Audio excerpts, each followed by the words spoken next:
성도 여러분 안녕하십니까? 오늘 저희 교회에 또 오랜만에 찾아주신 분들이 계십니다. 우리 박상옥 집사님의 따님과 사위 되시는 분, 이렇게 두 부부가 저희 교회를 오늘 방문해 주셨습니다. 환영합니다. 이제 뭐 더 이상 방문이 아니라 그쵸? 더 이상 방문이 아니기를 바랍니다. 하나님의 말씀을 읽겠습니다. 누가복음 5장 4절입니다. 다 같이 읽겠습니다. 시작. 말씀을 마치시고 시몬에게 이르시되 깊은 데로 가서 그물을 내려 고기를 잡으라. 깊은 데로 가서 그물을 내려 고기를 잡으라. 우리가 신앙생활을 하면서 갖는 질문 중에 하나는 내가 신앙을 얼마나 깊이 있게 해야 하는가입니다. 물론 우리가 어느 정도 답을 알고는 있습니다. 성경은 우리에게 너는 마음을 다하고 뜻을 다하고 힘을 다하여 내 하나님 여호와를 사랑하라고 했으니까요. 하나님은 우리가 전적인 충성과 헌신으로 그분을 믿고 따르며 그분의 가르침에 따라 살아가기를 원하십니다. 왜냐하면 그렇게 하는 것이 우리에게 가장 좋기 때문이에요. 그렇게 해야 우리가 느끼지 못했던 것들을 느끼고 경험하지 못했던 것들을 경험하고 또 이전에 깨닫지 못했던 것들을 이해할 수 있기 때문입니다. 무엇에 대해서요? 하나님의 사랑과 구원에 대해서, 그리고 그분이 우리에게 주시는 모든 유익과 행복에 대해서 이전에 알지 못했던 것들을 더 알게 하시고 더 누리게 하시기를 원하기 때문입니다.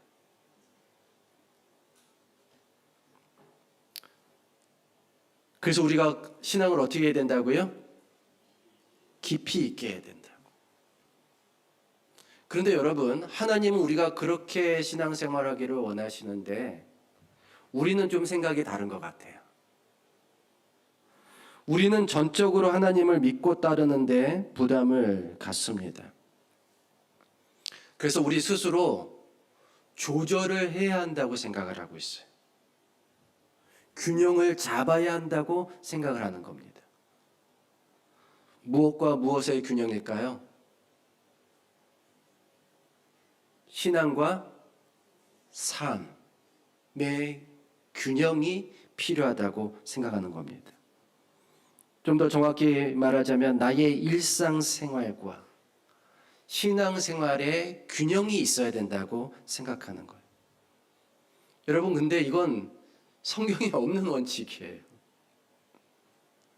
근데 우리 스스로 이 원칙을 너무나 중요하게 생각합니다. 신앙에 지나치게 빠지면 안 된다. 뭐 그렇다고 우리가 신앙을 부인하는 것까지는 아닙니다만 지나치게 믿는 것이 문제가 있다고 스스로 생각하는 거예요. 이해가 갑니다. 왜냐하면 우리는 균형을 잡지 못해서 넘어진 경험이 많기 때문이에요. 어려서 처음 자전거를 배울 때 왼쪽이나 오른쪽으로 치우치면 어떻게 됩니까? 넘어지죠. 균형을 잡지 못하면 넘어진다는 사실을 어려서부터 우리는 알고 있어요. 또 학교를 다니면서 시험 공부하느라 수행평가를 포기한다든지 수행평가에 몰두하느라 시험 공부를 못한다든지 해서는 안 된다는 사실을 몸으로 익힙니다. 자, 어느 한쪽으로 치우치면 어떻게 돼요? 망하죠? 망합니다. 그래서 적절한 선에서 나에게 최선의 결과를 가져오는 지점에서 우리는 뭘 잡아야 한다고요? 균형을 잡아야 한다는 사실을 점점 나이가 들수록 배우는 거예요. 결혼 생활도 마찬가지입니다. 본가와 처가 사이에 뭐가 있어야 돼요? 균형이 있어야 돼요. 친정과 시댁 사이에 균형이 있어야 됩니다. 맞죠? 이 균형이 한쪽으로 치우쳐지면 결혼 생활에도 뭐가 생겨요? 균열이 생깁니다. 이렇듯 우리 삶의 많은 부분에서 균형 감각이 필요한 거예요. 그래서 우리는 한쪽으로 지나치게 치우치는 것을 경계할 수밖에 없습니다. 그런데 넘어지지 않으려면 한쪽으로 치우쳐야 할 때도 있어요. 언제 그럴까요? 속도가 붙어 있을 때. 예를 들면 차가 큰 도로에서 왼쪽으로 회전하며 달리고 있을 때 차는 왼쪽으로 기울어져야 돼. 이거를 바로잡겠다고 오른쪽으로 핸들을 꺾었다가는 큰일 납니다. 속도가 붙어 있을 때는 어떻게 된다고요? 방향으로, 속도가 기울어지는 방향으로 나도 기울어져야 돼. 스키를 탈 때도 마찬가지입니다. 저는 평생 스키를 딱 한 번밖에 못 타봤지만 알아요. 넘어지지 않으려면 어떻게 해야 돼요? 이 미끄러지러 내려가는 운동이잖아요. 그렇죠? 넘어지지 않으려면 몸을 어디로 숙여야 돼요? 넘어지니까 몸을 뒤로 해야 될 것 같은데 아니에요. 앞으로 기울어져 있으니까 몸을 앞으로 숙여야 넘어지지 않습니다. 그 속도와 흐름에 따라 몸을 앞쪽으로 기울여야 해요. 정 속도를 조절하고 싶으면 어떻게 해야 됩니까? 몸을 좌우로 번갈아 틀어야 해요. 중요한 것은 넘어지지 않으려면 기울어진 방향으로 나도 함께 기울어져야 한다는 겁니다. 그렇다면 이러한 균형감에 대한 개념을 신앙생활에 적용해 보면 어떨까요? 우리가 넘어지지 않기 위해서, 실패하지 않기 위해서 신앙생활과 일상생활의 밸런스, 균형을 잡는 것이 중요할까요? 아니면 신앙의 방향과 속도에 내 일상생활을 맞추는 것이 중요할까요?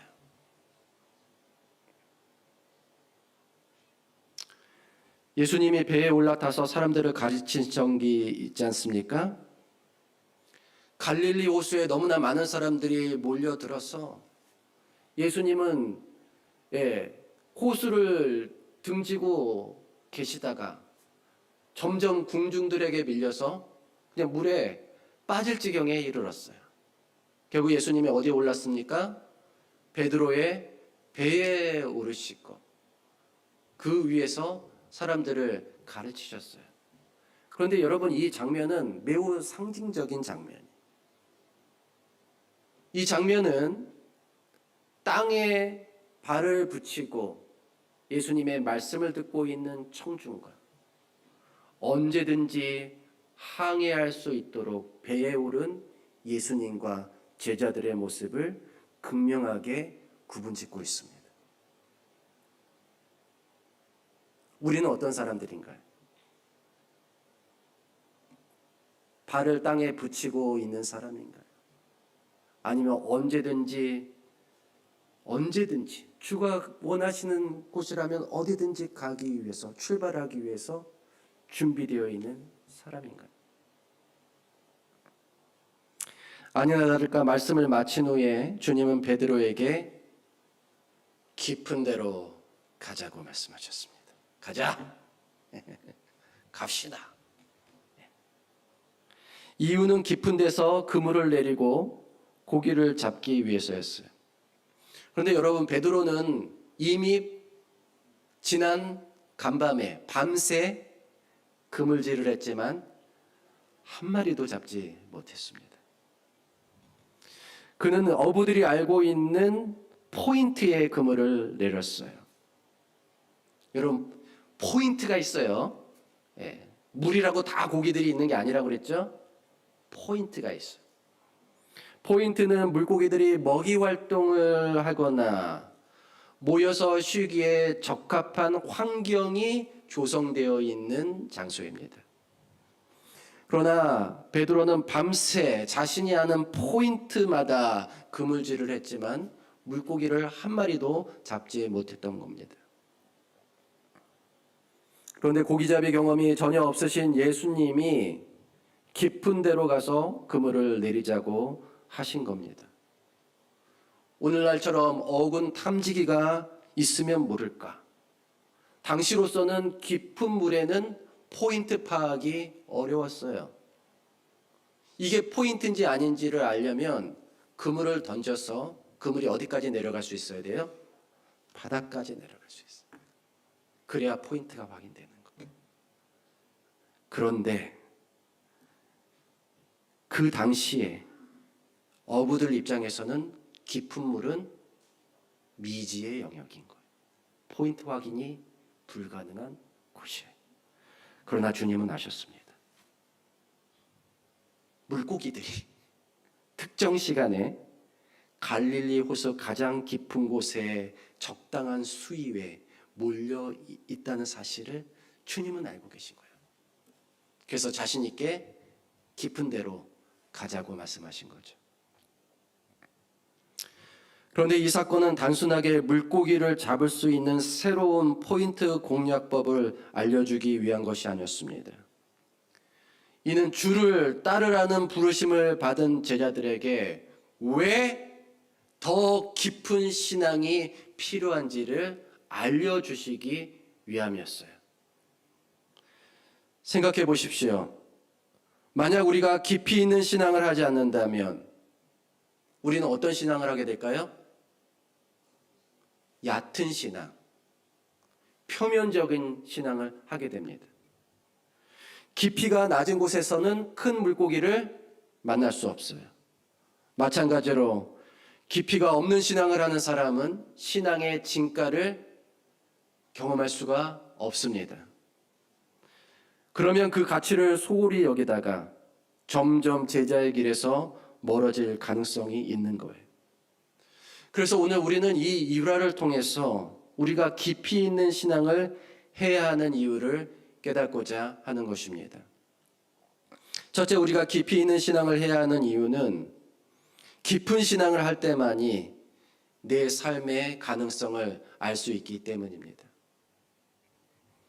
시몬이 대답하여 이르되 선생님, 우리들이 밤이 새도록 수고하였으되 잡은 것이 없지만은 말씀에 의지하여 내가 그물을 내리이다 하고 그렇게 하니 고기를 잡은 것이 심이 많아 그물이 찢어지는지라.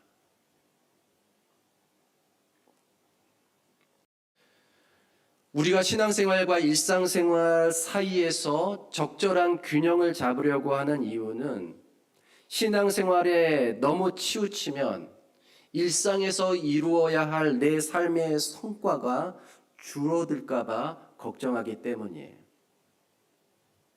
흔히 교회에 미친 엄마가 교회에 미친 엄마가 집안 살림, 자녀 교육 다 내팽개치고 그러면 지방이 엉망이 될까 봐, 아빠가 직장 사업 다 뒷전으로 미루면 가세가 기울어질까 봐 걱정이 돼서 그러는 겁니다.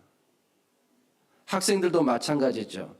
안식일에 교회에 너무 오래 머물면 안식일에도 공부하는 다른 학생들에게 경쟁해서 밀릴까 봐 걱정이 되는 겁니다. 인간 계산법에 따르면 이런 우려와 걱정은 당연해 보여요. 하지만 그건 우리가 하나님을 우리 인생의 인도자로 인정하지 않고 있다는 반증이기도 합니다. 성경은 우리에게 이렇게 말합니다. 다 같이 읽겠습니다. 시작.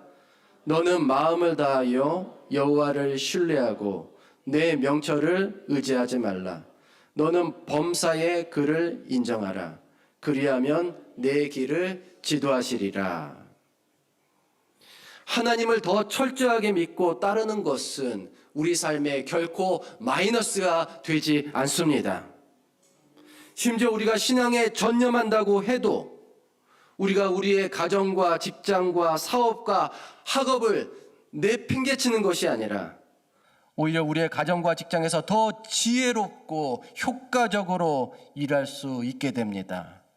더 집중력을 발휘해서 공부할 수 있도록 하나님이 우리를 도우십니다. 공부는 뭐예요? 집중력이라고요. 예. 책상에 오래 앉아 있는다고 다 되는 게 아니에요. 그래서 우리 하나님께 뭘 달라고 기도하셔야 돼요? 집중력을 달라고 기도하셔야 돼요. 집중력.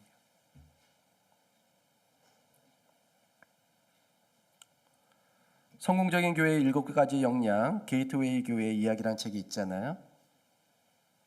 자, 이 책은 호주에 있는 한 재림교회가 어떻게 하나의 소그룹으로 시작해서 수십 개의 소그룹과 3개의 캠퍼스로 성장했는지를 그 과정을 설명하는 책입니다.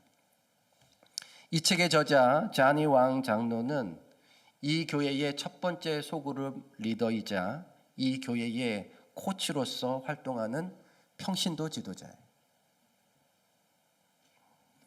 제가 자니왕 이 장로님을 처음 만났던 때는 아직 저 책을 번역하지 않았을 때였어요. 그런데 그의 강의를 들으면서 한 가지 의문과 걱정이 있었습니다. 아니, 교회에 저렇게 많은 시간을 헌신하면 저 사람은 생계는 도대체 어떻게 유지하는 것일까 하는 걱정이 들 정도라더라고요. 제가 걱정했어요. 그래서 개인적으로 이렇게 있을 때 여러 번 물었어요. 아니, 교회에 그렇게 열심히 하면 당신은 뭘로 벌어먹고 사느냐? 생계는 어떻게 유지하느냐? 아니, 그게 인간의 머리로는 당연한 걱정거리잖아요. 아니, 교회 일도 하지만 뭣도 해야 되니까 직장 생활도 해야 되잖아요. 이게 적절해야 될 것 같은데 이 사람은 교회 일만 하는 것 같아, 얘기하는 거 보면. 근데 그것은 저의 기우였습니다. 그는 오라클이라고 하는 글로벌 소프트웨어 회사의 아시아 지부 중간 관리자로 아주 성공적인 커리어를 이어가고 있는 사람이었어요. 근데 저에게 반복해서 하는 말이 있었어요. 그건 뭐냐면 자기 소프트웨어 그 개발하고 판촉하는 그 일보다 교회 일이 훨씬 재밌대. 자기는 교회 일이 훨씬 재밌어서 교회 일을 더 많이 한다는 거. 급기야 그는 교회에 전적으로 헌신하고자 그 좋은 직장에 사표를 냈습니다. 사표를 냈더니 다음 날 미국에서 부회장이 비행기 타고 날아왔더래. 네. 그러면서 너 다른 곳으로 전직하려고 하는 거 아니지? 그냥 이 좋은 회사를 왜 그만두냐 이거예요. 다른 곳에 스카우트 지휘 받은 거 아니야? 그게 의심이 제일 먼저 든다는 거지. 그러면서 회사 규정에도 없는데 좋다. 그러면 1년 동안 휴직해라. 대신 월급은 주겠다. 다른 회사로 가지 않는 조건이에요. 다른 회사로 가지 않는 조건으로 월급 받으면서 1년 휴가를 준 거예요. 회사 규정이 없어요. 그렇게 해놓고 돌아가서 규정 바꿨대요. 예.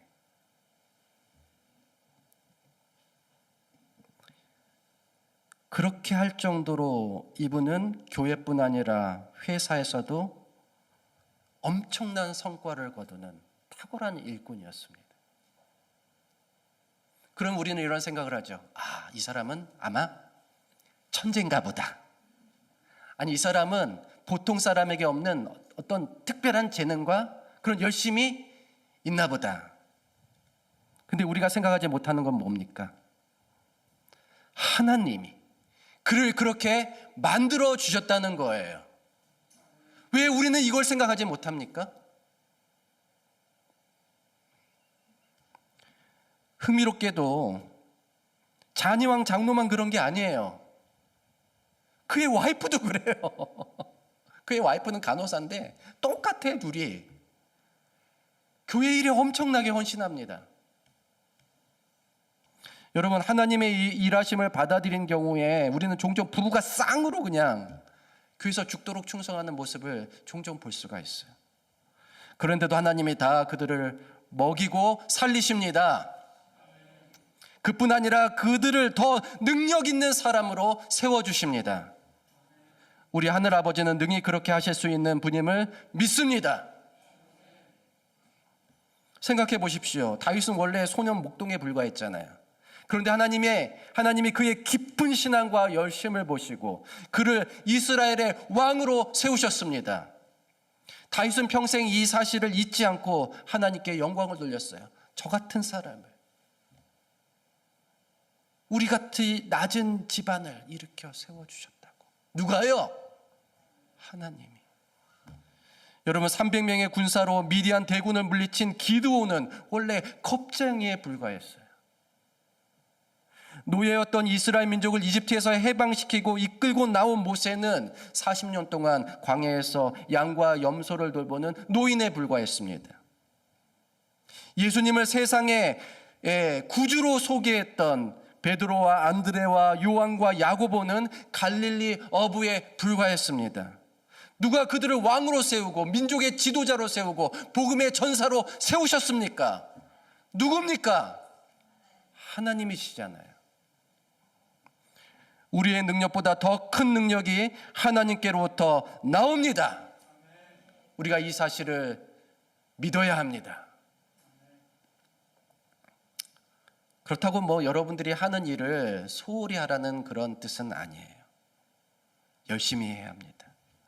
대신 균형 잡겠다고 신앙을 소홀히 하지는 말라는 겁니다.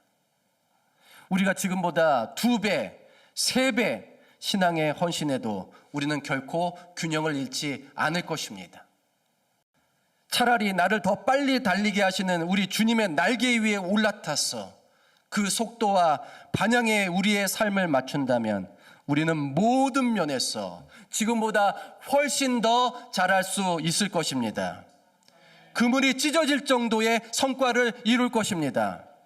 하나님이 우리의 삶을 만드십니다.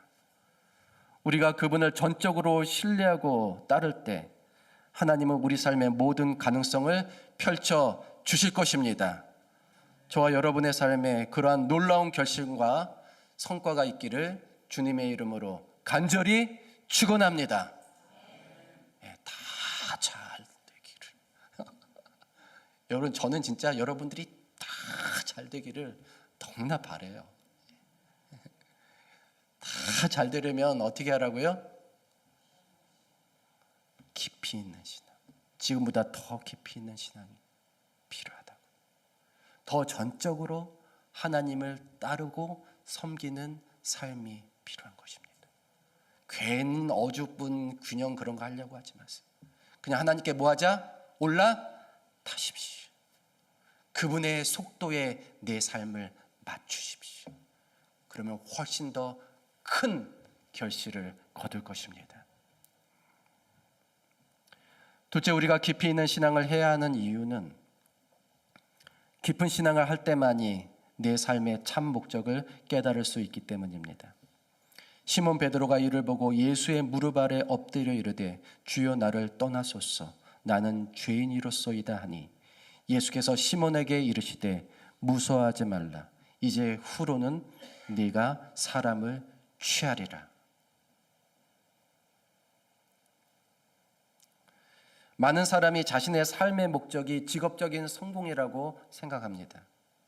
물론 우리 모두가 자신의 하는 일에 성공해야 합니다.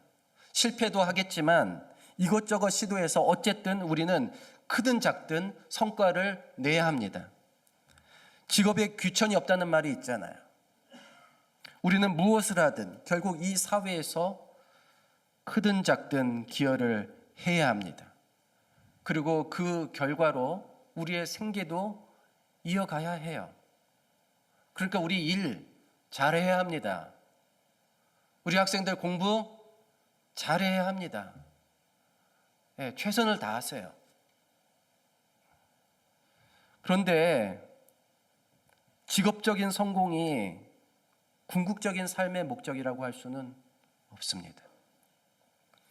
그럼 무엇이 우리의 삶의 목적입니까? 그래서 사람들은 생각합니다. 성공보다 더 중요한 것은 뭐라고요? 행복이라고. 그래서 무슨 말이 나와요? 욜로라는 말이 나오는 겁니다. 한 번뿐인 인생 즐겁고 행복하게 살자는 겁니다.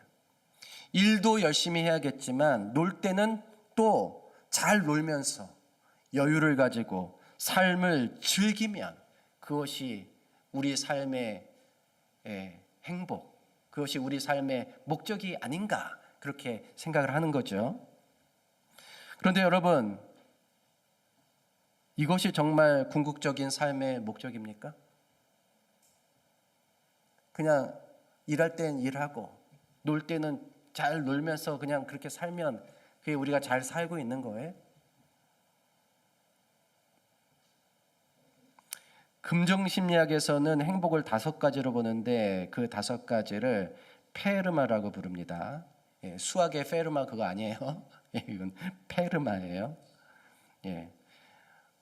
P, positive emotion은 즐거운 행복인데 이는 고통을 줄이는 방식의 행복이에요. 하지만 이것은 지속성이 오래가지 않습니다. E, engagement는 몰입하는 행복인데 이것은 어딘가에 몰입함으로 고통을 잊는 행복이에요. 고통이 있지만 그것을 잊어버리면 그게 행복이라는 거예요. 그런데 여러분, 이거는 과한 몰입하다가 자칫 부작용이 또 생겨날 수 있습니다. R, relationship은 함께하는 행복입니다. 이는 고통을 나누는 행복이라고 할 수가 있어요. 우리는 비록 고통을 받지만 서로 함께할 때 치유를 경험하기도 하죠. 그래서 고통받는 자들이 함께 치유함으로써 거기서 뭘 느낀다는 거예요? 행복을 느낀다는 거예요. M, meaning은 의미 있는 행복을 말합니다. 이것은 고통과 함께하는 행복이에요. 이것은 우리가 고통을 받지만 서로를 뭐할 때, 특히 타인을 뭐할 때 우리가 도울 때, 도울 때 느끼는 행복을 말한다는 겁니다. 어떤 아이가 불평과 불만이 많고 짜증을 부리면 엄마가 늘 그렇게 말했대요. 얘야, 지금 조금 마음이 불편하구나. 밖에 나가서 다른 사람을 도우렴. 다른 사람을 도우면 뭐가 온다는 거예요? 행복이 온다는. A는 뭡니까? achievement. 이거는 성취하는 행복인데 이것은 내가 정한 목표에 도달함으로써 고통 앞에 나약한 자신이 아니라 고통을 뭐 할 수 있는, 극복할 수 있는 자신을 만들어가는 행복이. 여러분이 보기에 이 5가지 중에 무엇이 가장 차원 높은 행복으로 보이십니까? 뭐가 가장 차원 높은 행복이에요?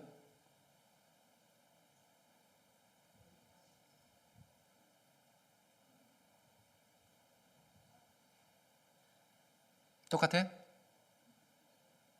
희훈아, 뭐가 가장 차원 높은 행복처럼 보여? A, 제일 끝에 있으니까. 1단계, 2단계, 3단계.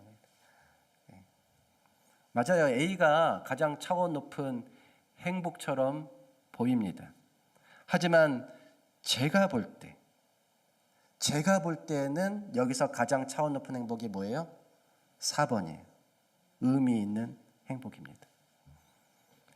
여러분, 최고의 성취를 경험한 세계의 갑부들이 결국 인생 막바지 하는 일이 뭡니까?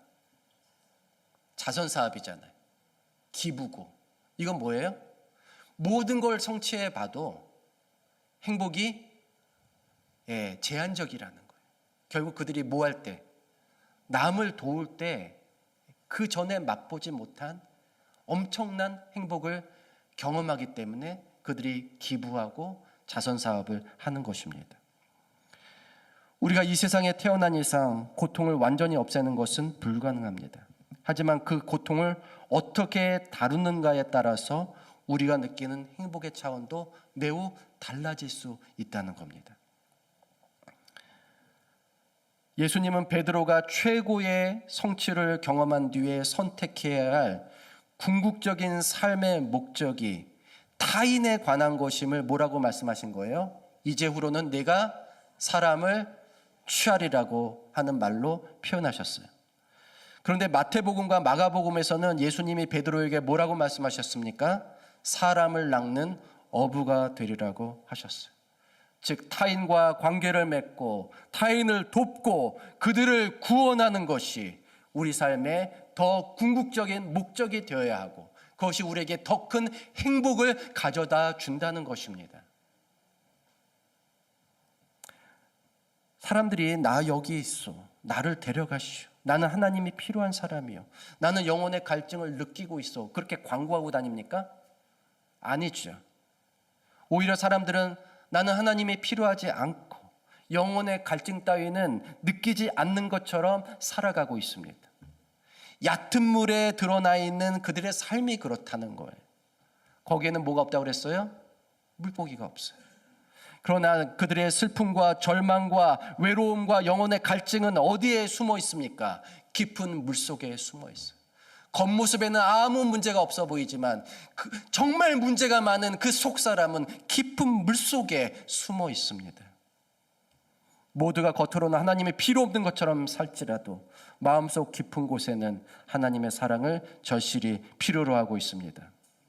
그런데 그런 깊은 곳까지 사람들이 가지를 않아요. 그들을 만나는 대부분의 사람은 그저 그들과 얕은 관계를 형성합니다. 눈에 보이는 것, 겉으로 드러난 것만을 가지고 소통하는 것. 그런데 그건 우리도 마찬가지지 않습니까? 우리도 서로를 깊게 이해하려고 하지를 않아요. 지나친 관심이 부담스럽기 때문입니다. 적당한 거리를 유지하면서 겉모습만 공개하고 우리의 속모습은 어디에 있어요? 깊은 물속에 있어요. 나의 깊은 곳을 알려주고 싶지 않고 너의 깊은 곳도 알고 싶지 않습니다. 같이 교회를 다니고 있는 우리끼리도 이렇게 하는데 하나님에 대한 깊은 갈망을 깊은 물에 숨기고 있는 사람들을 우리가 어떻게 만나고 그들을 그곳에서 건져낼 수 있겠습니까? 그래서 예수님께서 뭐라고 말씀하시는 거예요? 어디로 가자? 깊은 데로 가자. 너 깊은 데로 안 가지? 근데 깊은 데로 가야 거기에 물고기가 있어.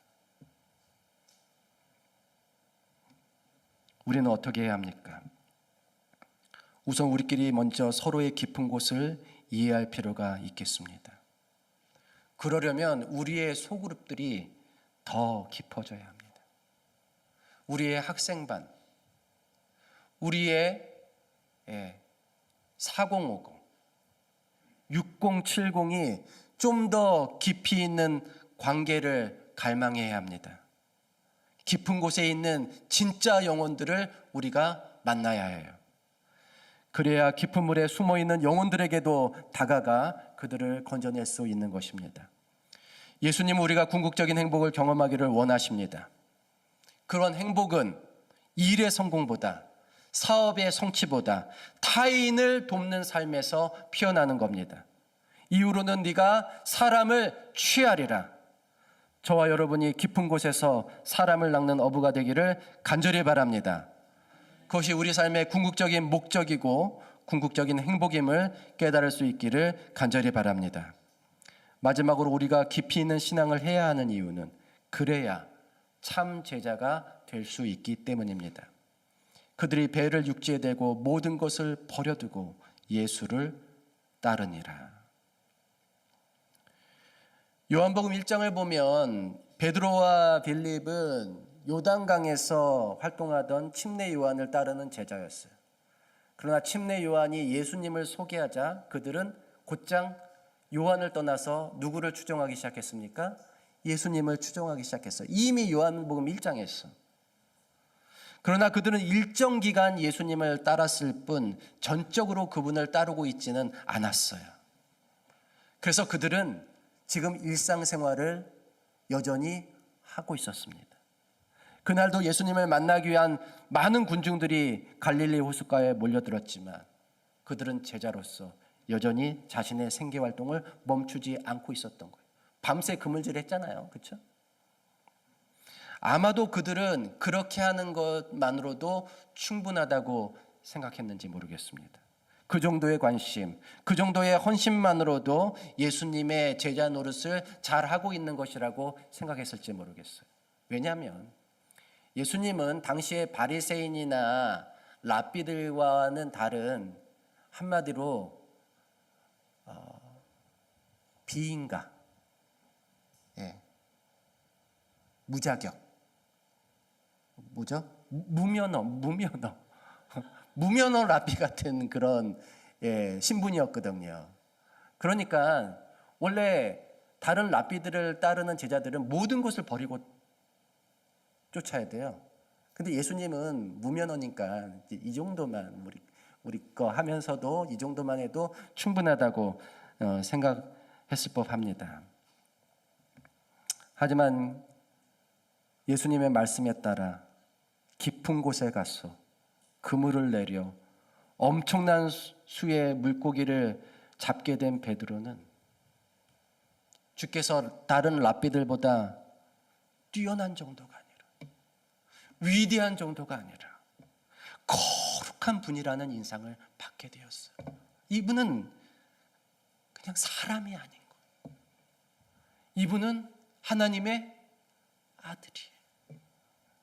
반면 그분에 비해서 보잘것없는 어부에 불과한 자신이 감히 그분의 제자가 되겠다면서도 전적으로 헌신하지 않았던 것을 생각하니 자신은 제자로서 자격이 없을 뿐만 아니라 심지어 가증한 죄인이었던 것입니다. 이러고도 내가 제자라고 한다니 나는 차라리 뭐다?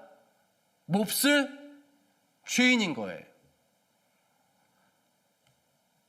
그럼에도 자신을 이렇게 찾아오시고 자신을 이끌어 주신 주님에 대해서 너무나도 송구하여 나를 버리라고, 나를 떠나시라고 말씀드렸던 것입니다. 예수님은 그런 베드로를 긍휼히 여기시고 이후로는 네가 사람을 취하리라는 말로써 그를 제자로 인정하셨습니다. 그때서야 베드로는 모든 것을 버리고 예수님을 따르는 참 제자가 되었습니다. 여러분, 우리도 예수님의 참 제자가 되려면 어떻게 해야 된다고요? 어떻게 하라고요? 모든 것을 버려야 한다고요. 내 것 가지고 이렇게 자꾸 균형 잡으려고 생각하면 참 제자가 될 수가 없어요. 참 제자가 되려면 어떻게 해야 된다고요? 모든 것을 버려야 돼요. 그러면 우리는 어떻게 모든 것을 버려야 합니까? 언제 우리가 모든 것을 버릴 수 있을까요? 은퇴한 뒤에? 죽을 때나 죽을 때는 어차피 모든 걸 다 버려야 해요. 그때서야 참제자 된다고?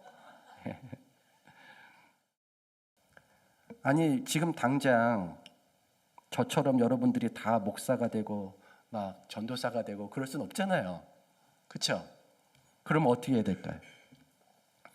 우리는 도대체 어떻게 해야 언제 주님의 참제자가 될 수 있을까요?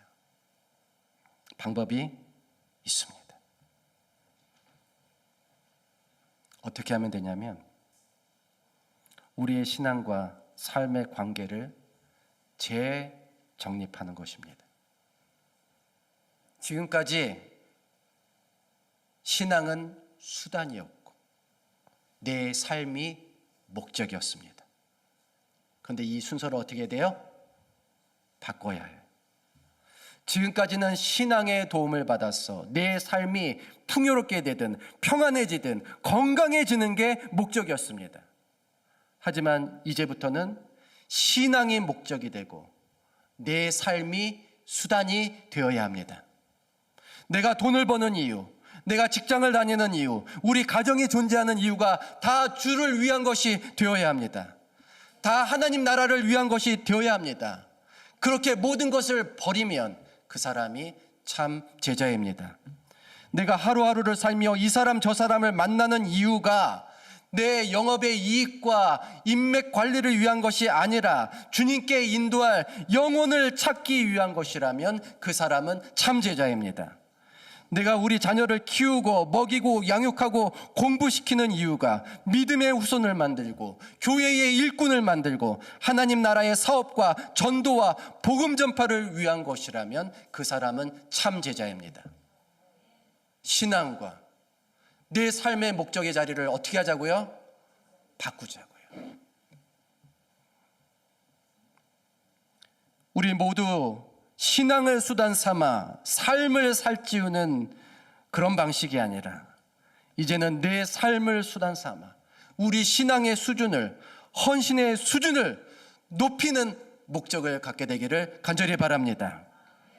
이제는 내 인생의 배에 예수님을 태우고 나서 그분께 노를 저어달라고 부탁하는 것이 아니라 주께서 내 인생의 키를 잡고 저와 여러분은 그분이 정한 항로를 향하여 노를 젓는 사람이 되시기를 간절히 바랍니다.